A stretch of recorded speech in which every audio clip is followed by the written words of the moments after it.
Hey everyone, it's Tyler Michelle Stroke from Universal Rackets, and in this video we're going to be teaching you how to go from a one-handed backhand volley to a two-handed backhand volley. Now, when many players pick up the game, and probably if you ever take an intro pickleball clinic, how do you hit a backhand volley? Hold the paddle out in front, turn to the side, knuckles facing forward, extend through your arm and your shoulder. Right. However, the more advanced you get, you might want to try this two-handed backhand volley. Now, why would you want the two-handed backhand volley in pickleball?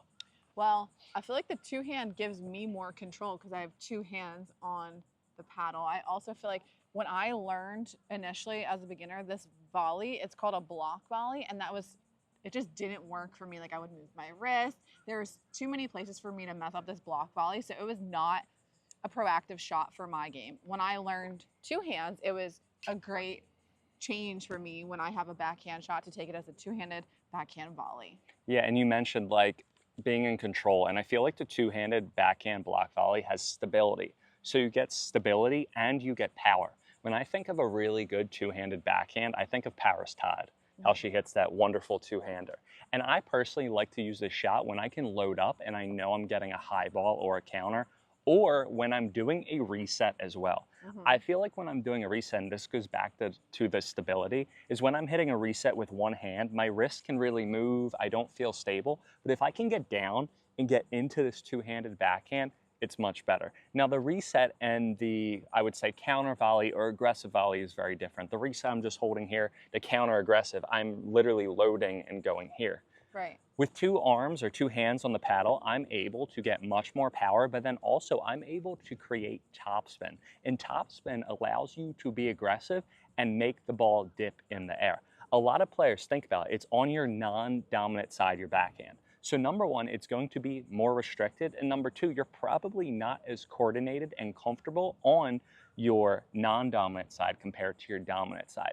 Everyone can put away their forehand, but when it comes to the backhand, it's really difficult to do. So what you're going to do now is you're going to have two hands and you're going to go and swing with it. It's like this is the beginner shot, a block volley. Just punch it out, go from your shoulder and block it. And then going from beginner to all the way to advanced, like one of your greatest shots is the backhand roll volley. Yeah. I still don't have a good backhand roll volley. So I progressed from this and I found this two-handed backhand, which is like a great spot to be for someone who hasn't yet figured this out, to be as aggressive on court. So instead of just doing this all the time or missing these shots, put a second hand on it. You might find stability and comfort. Yeah, and Michelle, I feel like you, even though I met you because I was your tennis coach, but you don't really come from a huge tennis or racket sport background. No. So people who don't come from a racket sport background, it's really difficult to do the backhand flick. The only reason why I have the backhand flick is because I played tennis my whole life, and like Ben Johns has that because he said they played ping pong for years after years. Yeah. So for a non-racket sport background player, this can be much easier because, again, you have control.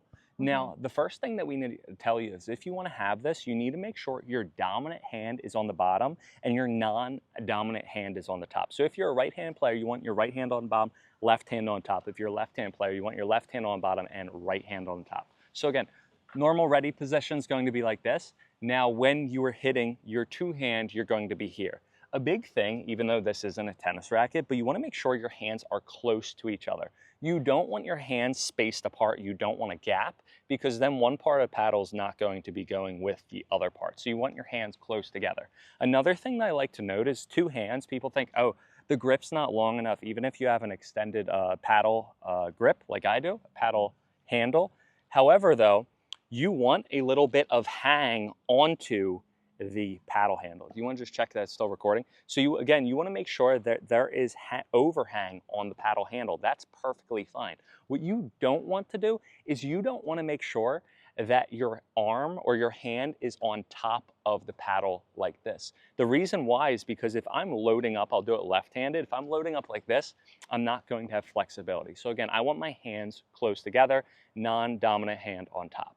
Now, you want to start with your ready position like this. Now, the first thing that you have to do is the take back, and this is absolutely huge. And this is where I go wrong, and I get the ball too late. I think that I have a counter and I get late, or it just doesn't work out, is I take the paddle back too much. When you have two hands on this paddle, you're going to feel like, oh, okay, I'm going to rip it, I'm going to put it away, and you try to go big. you have to make sure that you eliminate the backswing. So when Michelle goes and she takes her paddle back, where do you want to take it, Michelle?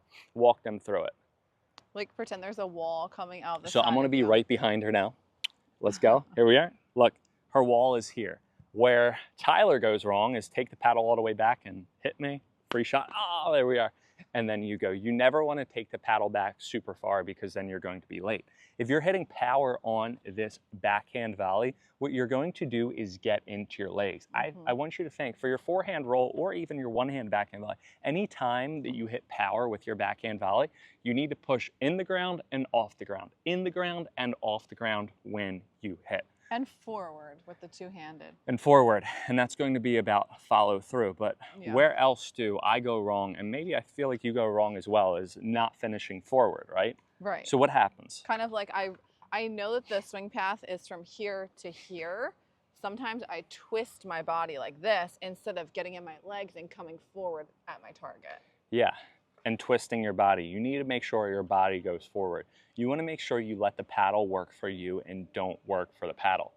So get your legs into it for power, but don't be moving your body too much. And I feel like we talked about rotation deeper in the court. So for your serve, for your drives, but as you get closer to the kitchen, and we're talking about a two-handed volley at the kitchen line, you don't have much rotation unless you're pulling like a super hard angle, which is like a very advanced shot. But when you're on the kitchen line, you're square, so your power is going to come from your legs and your momentum forward.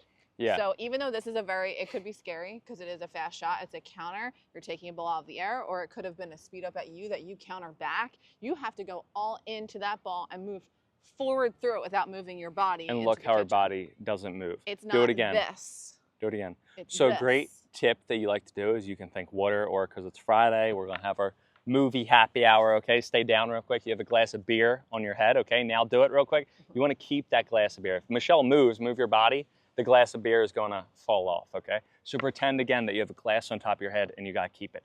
Keep your body down and controlled. Let the paddle do the work. And again, get into your legs. And when you keep your body down and you're listening to all these tips, you're going to have more accuracy in the shot, because I love this shot. I love to get the shot and receive this type of shot on the court. But if the second I go like this and I pop my body up, where's the ball going? Up. And it's coming right back at my face or at my feet. Yes. And I'm going to cause my partner to get hit with the ball too. So you really have to commit to the shot. It's not this anymore. You're not here anymore. You are being super aggressive, getting into your legs and moving your body forward and committing to winning the point. And what did you say? Getting into your legs. And that is the key to keep your body down and grounded. If I'm standing straight up and my feet are super narrow and I go to hit, I'll fall over. I don't have balance. Try to push me real quick. Not super hard, but I'll fall right over. But if I get down in my legs, now try to push me, I have a foundation, I'm not going to move as easily. So you need to make sure you drop your center of gravity. If you're 6 feet tall, try to be 5 feet. If you're 5 feet, try to be a legal midget and be 4 feet tall. Another thing too is that when you finish the shot, Tyler does talk about pushing into the ground and using the ground, your momentum and your power from the ground up, and that's true. But after you finish the shot, don't just pop up like this, because the ball will, at an advanced level, come right back at you. And if you're stuck here standing up like a statue, you will very quickly lose the point. So when you finish the shot and you're working on faster hands, or you're losing hands battles, or you get a speed up and you get body bagged all the time, you need to continue, like your follow throughs here, because you're so close to the kitchen, that you're back in ready position here in an athletic stance. You are never up here. And now we're talking about the aggressive roll volley or counter. Then we'll get into the reset. That's what I feel like we're leaning towards right now. So make sure to stay tuned. However, again, remember, the faster that you hit the ball, the faster it is going to come back. And if you put 2 hands on your paddle, it is probably going to be pretty fast. You're going to use this for an aggressive shot. So you need to make sure that you finish out in front. Now what we're going to get into is step by step on how to hit the backhand volley, okay? So two-handed backhand volley. So number 1, again, you want to be in proper ready position. You want to be a foot shorter than you are. Number 2, you want to take the backswing. You want to keep this paddle out in front. Again, you never want to take it back. You never want to turn your body. You want to pretend that there's a ray shining from your chest. My laser in my right is pointing directly towards the camera. It's not pointing up, not pointing down. I am just here, keeping my chest forward. Then what I'm going to do is I'm going to make sure I make contact out in front, away from my body. This is another thing, and this is why you have to take the ball early. Because the timing is so important. If you take the ball late, This you're right going here. to get contact here, and you're going to be jammed, and you're going to pop the ball up, or the ball is going to go long. You need to make sure that you go out to your body. Now, I want you to notice when I go out to my body, look at my paddle. I'm going to turn it this way. Look. Do you see that? Look at the grip. It's not straight continental. It's a little bit tilted downward. When you use this shot as a counter or a put away, you are probably going to be hitting balls above the net and hitting down into the court. Or you're going to be getting into your legs, you're more advanced, you're going to be hitting topspin from under and over the net. But what do you need to do? You need to create topspin. You need to make sure that your paddle face is closed a tiny bit. You don't want your paddle face open, or what's going to happen with the ball? The ball is going to go up. So you always want to, again, step number 1, ready position. Step number 2, tilt the paddle down, contact out in front. Notice if I get my paddle back, I'm going to make contact late. How do I hit the ball earlier? Contact out in front. I'm going to make sure that I take the paddle back not as far. Contact here. Look, I'm keeping my head down, and then I'm following through. Again, I'm following through. I'm following through. One more, It's following very through. compact. Talk about the follow through, Michelle. Where am I following through? You're following through, not across all the way up here, because you're never going to have time to come back. You're following through in the center of your body, so you're back in ready position. Here's the reason why. The faster you hit the ball, what happens? The faster it comes back. So if I follow through here and come all the way, you're going to hit the ball right back, and then I'm not going to be able to get my paddle, and then I'm going to get body bagged or blasted. I need to make sure once I'm done, I'm here. Notice too, my head is down. The moment I pick my head up, the ball is going to go up. So again, out in front, turn, out in front, contact, follow through here. Now, what hand does the work? And this is huge if you're trying to accomplish any two-handed backhand thing. Your top hand does all the work. If you're a right-handed player, your left hand does the talking, the right hand does the walking. If you're a left-handed player, the right hand does talking, the left hand does the walking. When you're swinging, you are doing all the work with your top hand at all times. So a great drill to do is when you're hitting or you're playing, you're going to swing and you're literally going to take your hand off. Now, this isn't going to help you with the follow through clearly, because you got to make sure you follow through in the middle, but this is going to teach you how to use that top hand. That top hand is going to give you consistency, confidence, and control, power, spin, everything like that. If you're pulling with your top hand, it's going to go down, it's going to go not where you want it to go, and you're really just leaving a lot on the court. Yes. So now what we're going to do is we're going to walk you through step by step on the drills that we're going to go over, and we encourage every single one of you to do to hit the two-hand backhand counter or aggressive volley. We're going to be teaching you the technique step by step, and then we're going to be going into the two-handed reset. Now, as you guys notice, we are on a tennis court. This court that you're doing this on, this can be in the grass. This can be anywhere that you have open space. Just don't make sure that you have dishes around you, because you'll probably knock them down or something like that. So here we are. Here's what's going to happen. So Michelle's going to start there, and I want my Michelle, like my Vivi, that's what my son says with his girlfriend, move over, okay? And I'm going to toss the ball to you. Now, I want this to be over here because I'm going to toss the ball over here, right? So Michelle's going to take a step back real quick. You're going to start out in ready position, and you're going to work on turning the paddle. There, two hands. Ready position, turn. Now I'm going to toss her the ball, and she's just going to hit to me. Good. So ready position again, turn the paddle.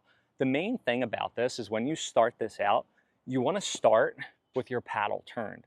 The reason why is because this is going to teach you the proper backswing. It's going to engrave it into your muscle memory. So you're not doing the whole swing, you're just doing the turn and the stopping swing. All right, so let's say ready position, you're going to turn, here we are, and now you're going to go. Oops, sorry. Ready position, you're going to turn. You need a partner that can probably toss the ball. Good, two more. Ready position, turn. One more, ready position and turn. Good, and that's how you do it. How is it feeling? Any questions, comments, or things that you want to add when you're doing it? I just want you to realize how compact this swing is. I'm not going. Yes. Here, you want to. If you played lacrosse, if you played any sport that has a stick involved and there's physical body contact, you want to swing all the way through. Baseball, right? Yeah. You want to swing And that's what's going to Golf? happen, at least for me. Like when I play at the park, I play rec, I go and I play pickleball, I'll win with a giant two-hand swing because they can't handle that power. But when you start to play more advanced people, they're just going to hit it right back and act like nothing even fazed them, okay? Now, the next drill that you can do to learn this is you're going to go and you're going to swing and you're going to take your hand off, the bottom hand. So here we are, you're going to go, you're going to swing, hand off, good. And you're going to wave to your partner, good. If you can see, I'm not sure if you guys can see, but the amount of topspin that Michelle's hitting. Why are you hitting topspin? Because you're using that hand. Now, the big thing that I just want to make sure that you do, and I leave everyone with this, do you want to toss the ball to me? Is when you're doing this, you want to make sure that your paddle tip is downward. You don't want to make sure your paddle tip is upward, and that's huge because watch, if my paddle tip, if I turn it and my paddle tip's upward, it's going to go down, right? I need to make sure that when I turn, look, my paddle tip is not up, tip of my paddle's not up, tip of the paddle's not sideways. The tip of my paddle isn't pointing straight down, but it's a little bit here. The reason why it's here is so I can get under the ball. I want you to think that 12 o'clock's here, 6 o'clock's here. You're lifting and getting under the ball. So again, I want to make sure my paddle tip's down and then up. Again, paddle tip down and then up. Ready, position. Paddle tip down and then up. 2 more, ready, position. Paddle tip down and up. 1 more, ready, position. Paddle tip down and up. That is huge. Now, how do we make sure that our paddle tip is down? It's very easy. If you hold the paddle super tight, it's going to stay up. But if you loosen up, you let that paddle go, it's going to automatically go down. Again, not horizontal, a little bit lower, pointing downward and diagonal. Now that is how you do it. Then what you're going to do is you're going to start out front, and you're just going to work on putting it all together. A great way to learn the swing path is let the ball bounce, and then I'm going to hit it. By letting the ball bounce, it's still going to give you that feel of going low to high. And the same thing that you're going to do when you hit the volley is, again, just in the air and in the air. Now, a great drill that you can get ready for the counter. If your opponent can't counter the ball at you, here's what you're going to do. Maybe you hit real big at your partner, and what happens? Your partner can't get the ball back every single time. So what Michelle's going to do is she's going to toss me one, and then she's going to toss me one right away. So again, you're going to have your partner toss you the ball and then throw the next ball at you. So here we are. You go toss the ball to me. Here we are. Next one. Say 2. There we are. You like this one. You get a free shot at me, maybe. Here we are. So she's going to toss again. Second one. Okay, you gotta have a partner that can toss. Go. Good. So every single time, again, I'm finishing in the middle. The whole goal, again, is to just emphasize getting the ball out in front and making sure that you are ready. Now, we're going to go over the reset, okay? So with the reset, all you gotta do is your 2 hands, and all you're going to do is hold the paddle out in front like this. Did they just kick the ball into like the woods? On our court, into the woods, yeah. It's pretty funny. So again, you're gonna make sure that you hold the paddle out in front, and all you're going to do is lower and get into your legs, okay? Again, out in front, go lower and get into your legs. One more, out in front, lower, into your legs. Now, I want you to notice a big thing, and Michelle talked about this. How much am I swinging when I reset the ball? Let's go, here we are. Try one more. How much am I moving my paddle? Tell me about it. Barely. Maybe How much? An inch. Did the ball go to you the whole time? Yes. Did you guys see the trajectory of that ball? That is a huge lesson to learn in pickleball, because too many players, what's going to happen is they're going to be like this, right? Oh, trying to move, right? No, all you got to do to reset is here. Why do you not want to move? Because you want that ball to go into your opponent's kitchen. The more you swing, the higher you're going to project the ball, and they can smash it down at you. So again, you're going to stay down, get low, and up. One more. Now, getting back to it is getting in the legs. You want to make sure that you set your legs and you get your legs down. All you're going to do is you're going to sit back and go. It's like you're honestly like Squatting. Sitting in a chair. Now, I'm so sore from working out metabolic, but that's all you're going to do. When you're doing the reset, if someone goes hard at you, you're going to be here, and then you're going to go. The main thing with the reset, though, is talking about the ready position. You want to make sure that your ready position is away from your body. You don't want to close your body, because if you go close to your body, watch what's going to happen. It's going to be hard. You want to make sure your ready position, like you're hugging a tree. You're hugging a tree so you can be out in front, and then you can go. So sit down, out in front, and then you're going to be good to go. So we went over the 2-handed backhand put away and counter, and we went over the reset and just play with it. And the main thing is with the reset is to just get that feel of trying not to move the paddle. Have your partner feed to you, have your partner hit you and just drill and just work on really holding that paddle and feeling like you're not moving it at all. And get that feeling that like, okay, I can hit a really big ball or I can be effective without doing anything with my paddle.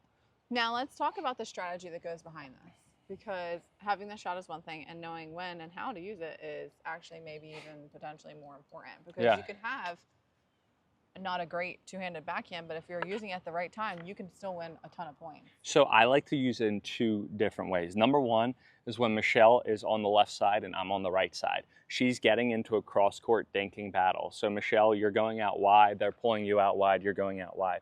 So if Michelle goes out wide, what's going to happen with you? You're going to go over here and I'm going to shift over here. Now they're going to think that what? The person doesn't have necessarily a good backhand typically, right? They don't have this shot. You're pulled out wide. What am I going to do? I'm going to lean over and try to intercept it if they pop it up and then go for this backhand. So the best thing is if you're on the right side, you can go in a cross-court dinking rally and try to intercept it, or if they try to speed the ball up in the middle. Because a lot of players are like, when they're in the dink rally to speed the ball up, go down the middle solves the riddle, but you're waiting and you are ready with your backhand put away volley.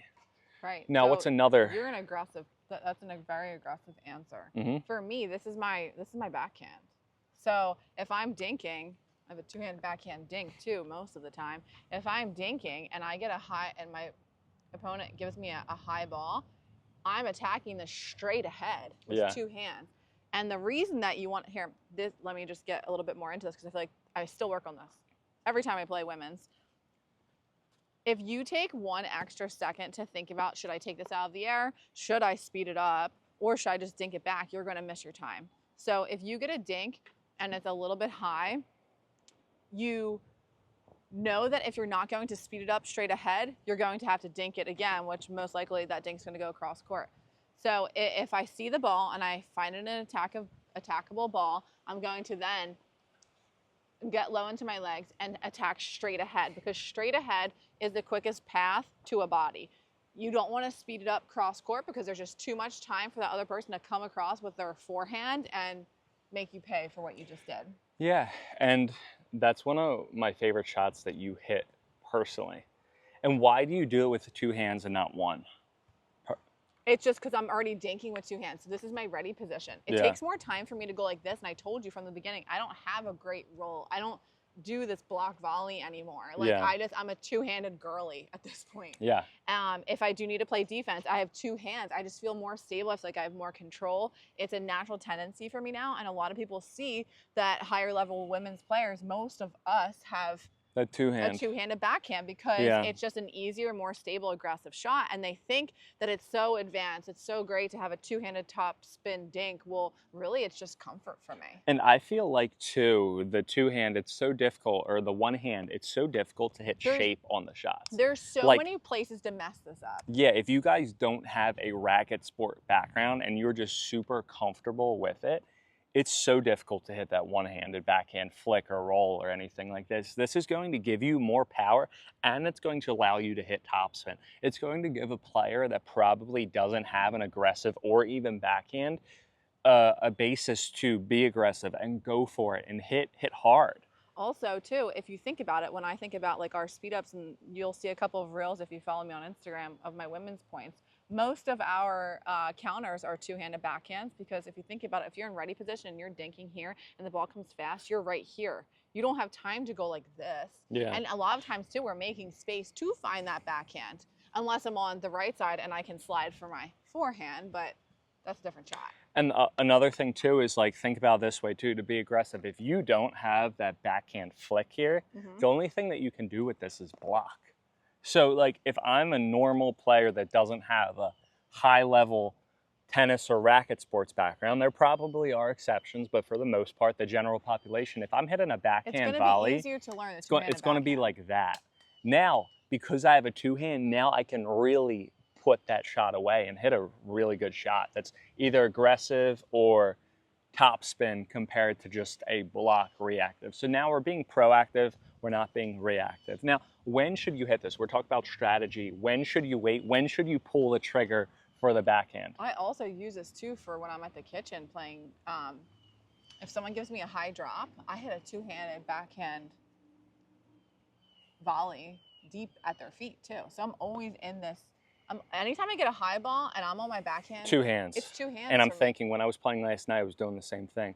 The only time, even me, for example, I have one of my favorite shots is this, the backhand flick, the one-handed backhand most flick. people watching this video don't have But I'm that saying even if you do. I'm saying Yeah. even if you do. Okay. I have the one-handed backhand flick, but every single time that I get a ball with no pace, I'm hitting a two-hander. And what I mean by that is if like Michelle's giving me like a floater ball like this, if I'm going from my third in or coming into a shot like up the kitchen, I'm never going to run up and go like this. I'm always going to take those floater balls in transition as a two-hander, and I'm going to go in on it. So it's going to give me more power, and I'm going to be able to load and go big. So even if you do have a one-hander, you're going to be able to use this and be way more confident and comfortable when you have a big ball or a ball with no pace that you have to hit pace. Because the hardest balls to hit power are on balls with no pace that you have to create. I love when I'm on the right side, not only when you're in a cross-court dinking battle, but thinking if I'm on the right side and they're going to speed up at me, over here's out, right? Over here's out. So what I can do is I can literally just stay here and camp like this, and then I'm going to go. And you know who does a great job at that? Grandpa Chris. Yeah. So this one guy that we play with, every single time, if you speed up him when he's playing the right side, he is literally just going to wait like this for the right time that he can go down and win the point. Yeah. So that's a big thing. Make sure, again, you guys go through these progressions. There are two really big ways that you can mess this up, and I want you to take this away from this video, and we're going to show them too. Okay. We'll show them. If your backswing, we mentioned this from the beginning of the video, but like if your backswing, if your paddle comes out of your peripheral vision, it's wrong. You're going to miss. It's going to go into the net or it's going to go high. You're not going to have enough time because this right here is like a couple seconds.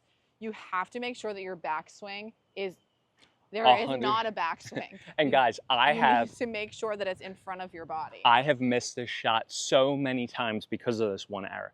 Because I think big backswing, the ball sitting like a sitting duck. I can take the ball as hard as I want, right? And I take too big of a swing because I'm being aggressive. You got to keep it efficient. You got to keep it concise. You got to keep it compact. All right, keep going. And if you do watch the pros, a lot of the women's players they do take the paddle back here. They take it behind their body, but that's because they play off the kitchen because they're either playing mixed or women's where they know they need those extra seconds.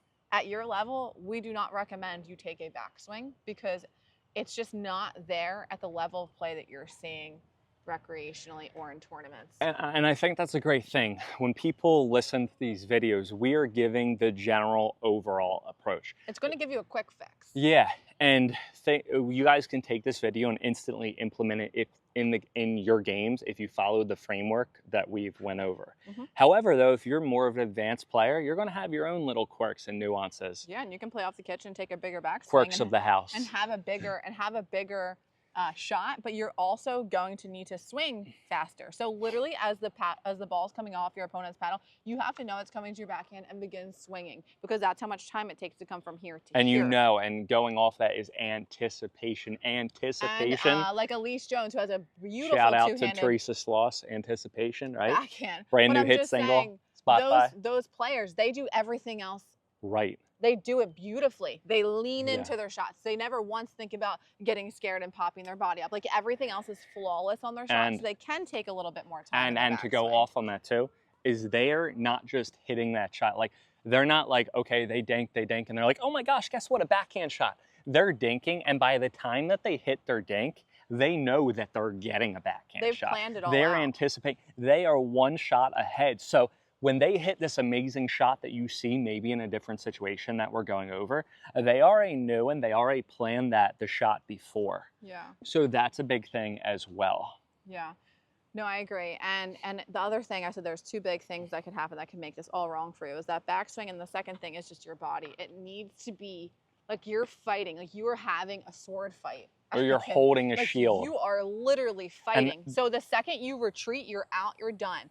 And this is why I think I miss some of mine too. It's because I get this like feeling of I need to like flee. I need to run away and get space to play defense. No, you have to lean into it Stay and there, finish lean in. the fight. And one of my favorite things that I've heard on social media was by Lee Whitwell. And she said, you know, you pretend you're in the medieval times, knights and everything like that. You are battling and you're literally holding your shield out against the opposing team. If you take a step back or something, what's going to happen? You're going to get trampled. Yep. So make sure that you're holding your shield and get that confidence. And again, that two hands, you have two hands on that paddle, you're going to have much more confidence. And getting on top of that is like the resets. I feel so much personally, if someone goes big at me or I'm in the transition zone, resetting with two hands is so, like, I feel so comfortable with it. I don't feel comfortable in the transition resetting with one hand. With two hands, it makes me feel controlled, it makes me feel stable, and it really helps enhance my legs. So this two-handed reset is underrated as well. And the only thing that you're going to do to learn this two-handed reset, Michelle can go over there real quick, you're just going to continually hit balls at me. Real quick, just get a couple balls, have your opponent drill, you can swing in the kitchen, and I'm just going to be right here, and I'm just going to stay down. She's going to go hard at me, and again, I'm going to go down. Making sure, again, the big thing is don't take it back. Keep it out in front. Watch, when I need to hit up, watch what I do. I get into my legs. All right, thanks, Michelle. Appreciate that.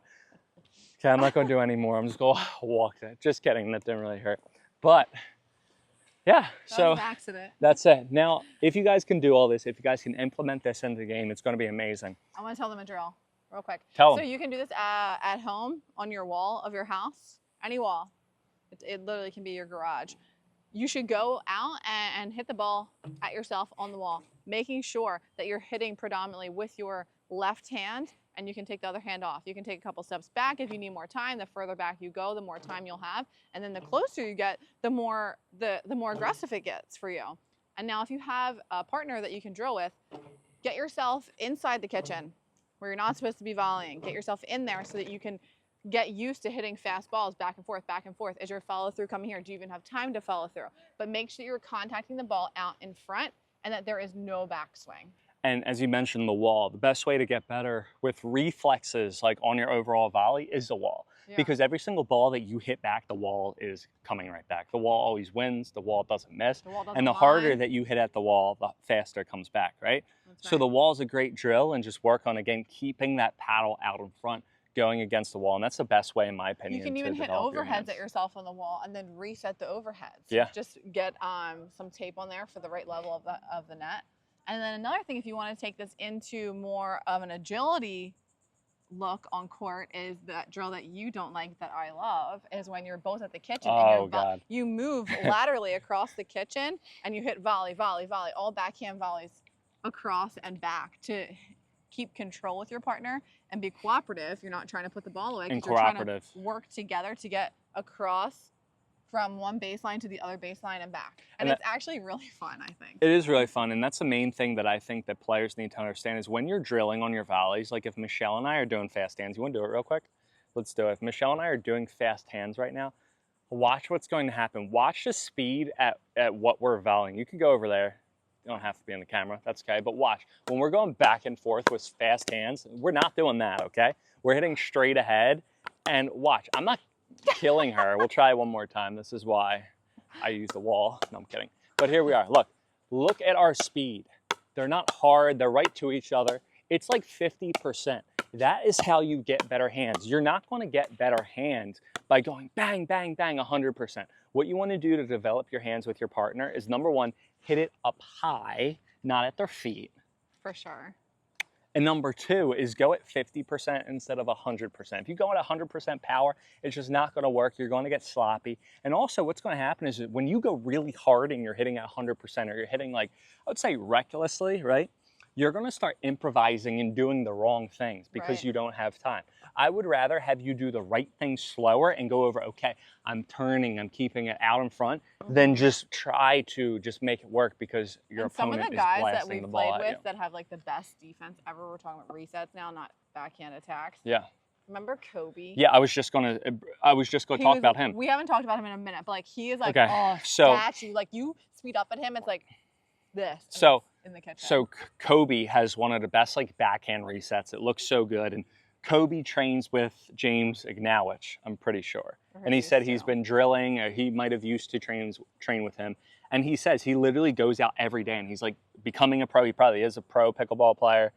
And he drills over and over with all the pros, right? Right. And when we played at Lifetime that one time, he came out, he's like, hey, do you want to drill? And he's like, sounds good. He's like, okay, so what we're going to do first, we're going to stand aside. He's like, just keep it cooperative, like 50% and keep it out. So he wanted him and I to, it looked way better. No, I'm kidding.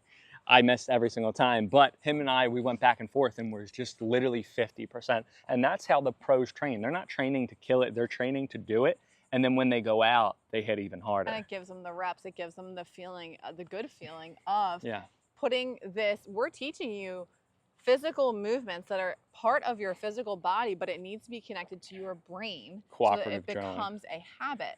You're not going to go out there and hit a perfect two-handed backhand just by watching this video. It's not osmosis. We wish it could be for you, but that's not reality. Reality is having enough times of doing the right thing. And there are so many people, probably over there too, like they're young kids, but like they're going out and they're trying to figure out pickleball for themselves. They're trying to have fun. They are developing awful habits because they think that winning the game at the end is all they need to do. And practice doesn't make perfect. Practice makes permanent. So whatever you're practicing with, it's going to show.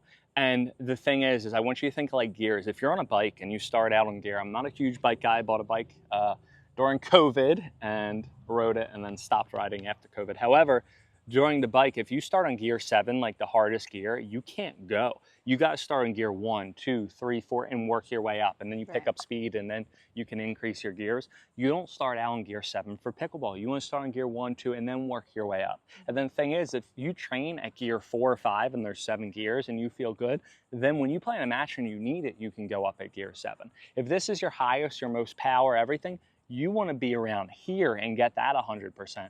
And then you can take it up the next level instead of be all the way up here and then the only thing that you can do is drop. And I really mean that. If you play your pickleball game, not even just volleys, but if your pickleball game's here and your high level's here, you can work your way up.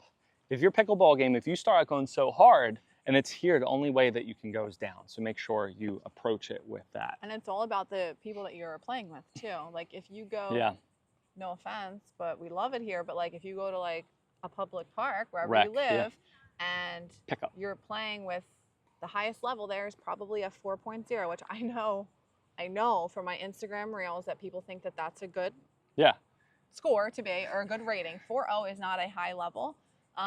There are hardly. You're kidding me. It's not a high level. I'm kidding. Okay. Okay. But hold on. I have a point that I'm making here. You go and you play at these places. The highest level you're going to see that you're going to get into a game with anybody that is there, because you're not going to get anything above a 4.0 at a public place. You're not going to have hands battles. And there's a pop-up and it's a put-away. Well, I was talking about this. There could be defense, there could be drop shots, but there are no hand battles. And so you'll never get to use this. Michelle, I was talking about this before. I was with this counter and put-away. I said this at the start of the video. I would go out, I would play these rec games. We would go to a park just to get a good game of pickleball in, and I would win. I would hit my big backswing, two-handed backhand. Everyone would literally drop their paddles and go, oh my, and I'm not trying to be too full of myself. Oh my gosh, he is so good. That shot I've never seen before. Well, they will say after you share this YouTube video to all your friends, it'll start becoming more apparent. But they'll go, oh my gosh, it was the best shot I've ever seen. They would ask me about everything. Like, they would be amazed, right? But then I go out and play with higher level 5.0, 5.5 pro level players, and I go and hit my big shot, right? The moment that I hit that big shot, boom, it was like, it was embarrassing. Remember when we played with Nate McLean and for the first time they came back and Poongi was there and I think it was Chris and I hit the shot? You were laughing at me. Like I hit the same shot in rec play. If I used that shot, people would be like, oh my gosh. She was laughing. She's like, what are you doing, you idiot? Like, stop trying to kill the ball. Take it into account who you're playing with, who your opponents are, and if you want to get better, listen to these tips, but first practice these tips. Make the body and mind connection. Get a habit on the wall. Like you can, and I don't want to hear this, I don't have a drilling partner, because you can drill on a wall and you can get so much better by conditioning yourself and training with yourself. Like you don't make it an excuse that you can't find a drilling partner. There are plenty of drills that you can do on the wall to get your mind and your body together. Secondly, you need to make sure that the people that you're playing against and with are hopefully a little bit of a higher level than you are. Yeah, and that's how you get better. And if you play with lower level, you still want to do the right things. I would rather have you miss the point by trying to do, that's true, but I would rather have you try miss the point doing the right thing than win the point than doing the wrong thing. And that takes a lot of discipline, especially when you're down against, someone that you can beat. Now, if you guys have any questions, comments, or concerns, please let us know in the comments below. Make sure to share this, okay? I think this is great information. We're trying to grow this channel. The best way that you can help is like, subscribe, and share this with a friend, and have them. Don't share this to your opponents, because then they're going to get really good at pickleball with all of our tips and all of our tricks. If you want any type of Selkirk gear, we got the awesome Project 006. Michelle absolutely loves this paddle. She can't put this paddle down. I have the Amp Pro Air. Use this in all of my recent tournaments. Absolutely amazing. Use our promo code. And they have amazing colors. Use our promo code ADV-Universal. Once again, and there's a new paddle coming out. ADV-Universal Rackets. There's a new paddle coming out. We can't talk really about too much, but it's going to be coming out. Use our promo code ADV-Universal, linked in the description, and you will get a gift card with your purchase. People are like, really, it's not a paddle discount. Selkirk doesn't do paddle discounts. But the cool thing is if you get one of these paddles, you can get the best balls that don't die, they don't crack. They're the best balls ever. Highly recommend. Or you can get a Selkirk hat or whatever else Selkirk has. A ball card, a backpack, anything that you want. If you want, make sure to subscribe to our newsletter. We are having right now, as we speak, the For Pete's Sake Cancer Foundation Picklepalooza. We are donating a percentage of proceeds right now during this Picklepalooza cornhole event to cancer, to battle cancer. It's going to be amazing. And then we have so many other cool events going on in the area. So subscribe to the newsletter linked in the description. And speaking of, I don't know if you put it in the newsletter or not, but I have a giveaway right now too for this paddle and my blue Core Tour backpack. Yes. The winners are going to be announced next week, but if you comment on that reel, it says paddle giveaway. It's a paddle and a bag giveaway. So my favorite paddle with my favorite bag. If you comment on there, you have a chance to win a free bag and paddle. So click the link in the description to our Instagrams as well. Guys, every single one of these descriptions have something that you want. Make sure to click them all, enter them all, give us all your information, share with a friend, and you guys will get some really good pickleball stuff.